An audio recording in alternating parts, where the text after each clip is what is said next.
Olá, meus amores. Agora vamos ter aula de produção textual. Vamos trabalhar hoje o paralelo entre poema e poesia. Nós estamos fazendo esse estudo tanto no português quanto na produção de texto. Da aula passada, vocês tiveram a oportunidade de estudar um pouco sobre poesia e hoje, de certa forma, você vai continuar com esse assunto. Então, aqui o título tem Poema e Poesia. Então, o poema é a casca que molda, que organiza a composição poética em versos. Alguns possuem a linguagem simples, outros possuem linguagens mais trabalhadas. Alguns nos divertem, outros servem para expressar sentimentos, ideias. Então, aqui o poema, alguns possuem uma linguagem bem simples, que vocês, enquanto criança, conseguem entender facilmente. Outros possuem ideias já bem, umas palavras mais complexas, mais trabalhadas.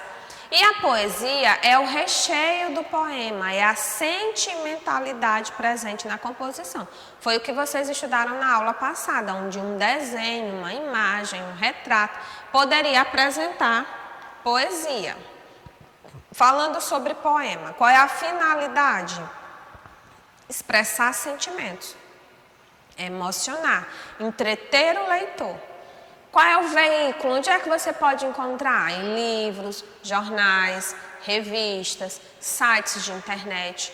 E os temas podem ser assuntos variados, o mais variado possível.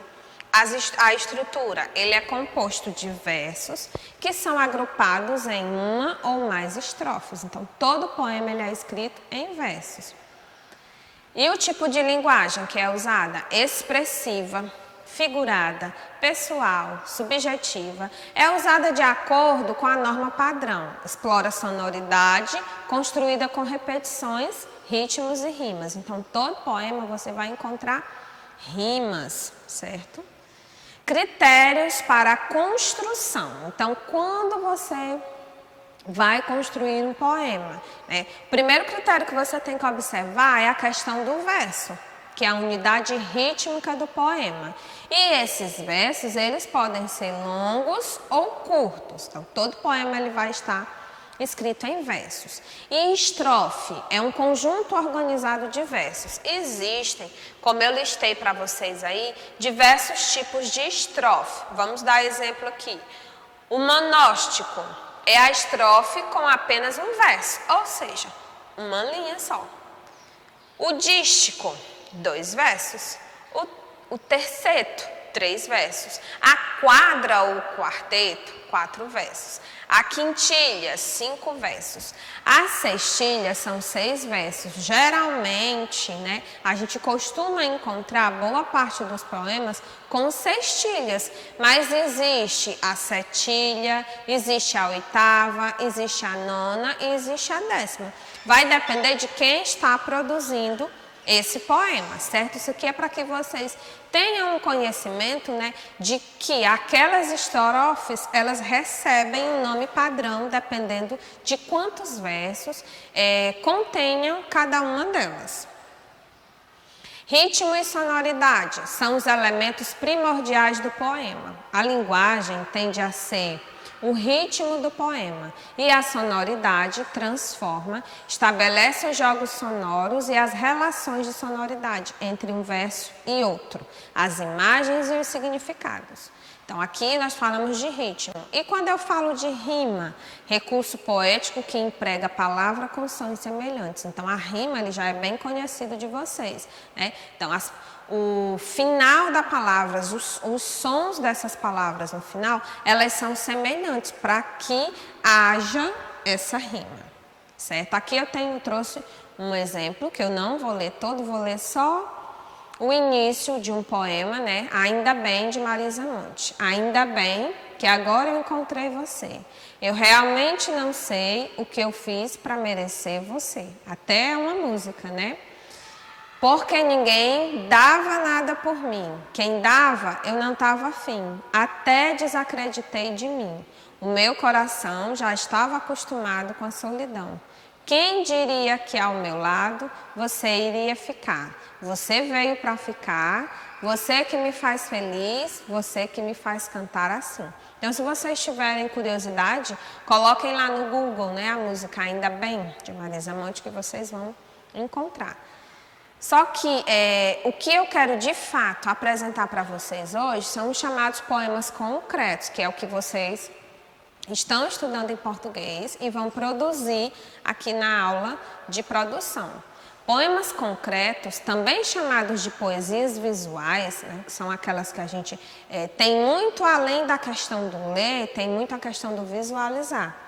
São aqueles que mostram uma mensagem de forma não usual, explorando os aspectos lúdico, sonoro e visual. Então, a própria estrutura do poema comunicará, complementando ou sendo complementada pelo sentido desenvolvido no texto. Tia Giovana, como assim? Eu trouxe aqui o exemplo para vocês. Esse primeiro, a primavera endoideceu. Então, você vê que o poema ele foi construído utilizando, né, a imagem de uma flor. E nós sabemos que a primavera ela é representada pela flor. Então, quando você vai ler, primeira coisa que chama a sua atenção é a questão do visual, a flor em si. A mesma coisa acontece no poema do lado, jacaré letrado. Então, forma a imagem de um jacaré. Então, você percebe que o visual ele é tão ou mais ou tão importante quanto a questão da escrita em si. Aqui nós temos mais dois exemplos. Esse primeiro, a letra ela vai se repetindo até que se forma uma palavra, no caso aí, velocidade. E o último lá, vento que é vento, fica, parede, parede, passa. Meu ritmo bate no vento e se despedaça. Então, vocês vão observando que há uma imagem dentro do próprio poema. E o que é que eu vou deixar como atividade? Você vai pesquisar um poema concreto e escrever em seu caderno. Eu não coloquei nem para que vocês criassem, porque eu sei que muitos tem uma dificuldade nessa parte de criar. Então, você lança lá no Google, né, um poema concreto. Vê aquele que você achou bacana, achou interessante. E você pode usar como base para criar o seu. Se você achar bacana, você pega uma base para criar o seu. Ou, de fato, você copia. Se você acha que está meio complicado, não está conseguindo, usa como base para criar. Se não, você copia, vai ficar ao seu critério, tá bom? Então, o ideal é que vocês façam esse poema concreto no caderno de arte, porque se você for fazer naquele azul, o seu desenho não vai se sobressair tanto. Então, aproveitem esse momento para conhecer esses poemas concretos, achem um bem interessante, bem bacana, bem divertido e aproveitem para fazer essa atividade. Então, até a nossa próxima aula.